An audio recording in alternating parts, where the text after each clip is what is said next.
അതെയാ പഠിച്ച അത് ചോദിപ്പാനാണ് സാർ ഈ പാതിരാത്രി ഇങ്ങോട്ട് വിളിച്ചത്. എടാ പുല്ലേ പഠിച്ചെങ്കിൽ പഠിച്ചെന്ന് പറ.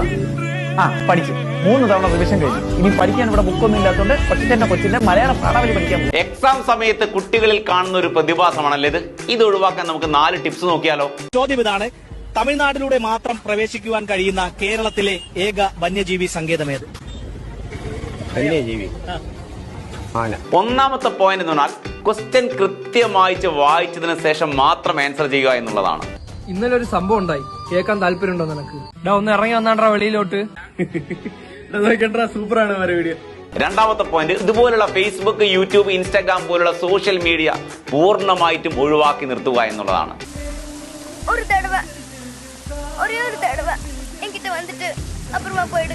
പഠിക്കുന്ന സമയത്ത് പൂർണ്ണമായിട്ടും മൊബൈൽ ഫോൺ നിങ്ങൾ അടുത്തുനിന്ന് മാറ്റി നിർത്തുക. ഇല്ലെങ്കിൽ മെസ്സേജുകളോ അല്ലെങ്കിൽ കോളുകളോ ഒക്കെ നിങ്ങളെ ഡിസ്റ്റർബ് ചെയ്തുകൊണ്ടേയിരിക്കും. ഇടത്തു നിന്ന് 4ാമത്തെ ഷെൽഫിൽ. ഇടത്തു 4 1 2 3 4. എന്റെ അടുത്തുനിന്ന് ഞാൻ എണ്ണിപ്പോ അതല്ലേ 4. എന്റെ അടുത്തുനിന്ന് ഞാൻ എണ്ണിപ്പോ അതല്ലേ 4. പഠിക്കുന്ന ടോപ്പിക് കൃത്യമായിട്ട് പഠിക്കുക. എന്നാൽ എക്സാം ഹാളിൽ എത്തിക്കഴിഞ്ഞാൽ ഇതുപോലുള്ള കൺഫ്യൂഷൻസ് നിങ്ങൾക്ക് ഒഴിവാക്കാൻ പറ്റും.